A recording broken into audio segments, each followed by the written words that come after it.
how to use V0. Hey guys, today I'll show you how you can use V0, so let's get started. So V0 by Versal is an AI-powered tool that lets you generate React and Tailwind CSS code just by describing what you need in plain language. Whether it's a form, button, or full page, V0 instantly turns your prompt into production-ready code.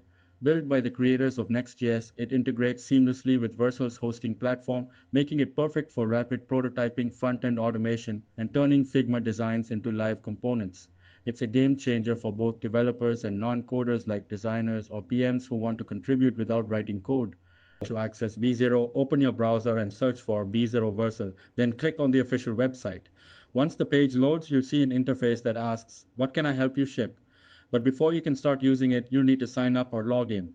Click the Login button at the top right corner and choose your preferred option, such as logging in with your Google account.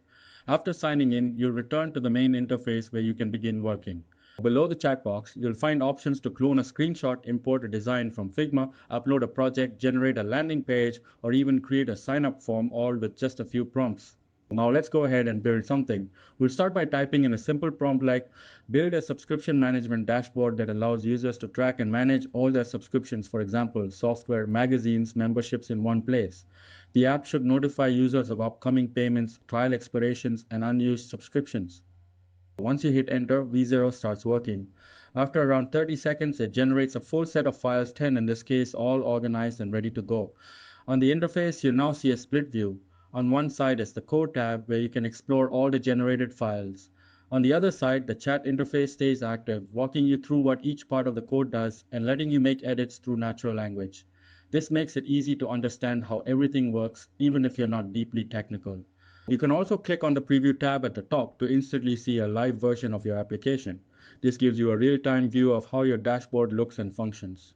However, the best way to fully experience your app is by clicking the second icon from the right in the top corner, just below the deploy button. This opens the project in a new browser tab, giving you a full-page preview of your application. In our case, Viso generated a complete and functional subscription management dashboard from just a single prompt, pretty impressive. You can even add a new subscription, and the change is immediately reflected across the app, showcasing how responsive and production-ready the output really is. Now, before we wrap up, let's quickly talk about the pricing plans. V0 currently offers 3 tiers for individual users. The first one is completely free, but it comes with a limited number of messages per day. If you need more usage, you can upgrade to the Pro plan for $20 a month, or go for the Power plan at $200 a month if you're a heavy user. For teams and companies, pricing starts at $30 per user per month and scales depending on your needs. And that's how easy it is to build a fully functional web app using V0 by Versal. From a simple prompt to a responsive, working dashboard, all without writing a single line of code yourself. Whether you're a developer looking to speed up your workflow or someone with no coding background at all, that's it. And thanks, I'll catch you all in the next video.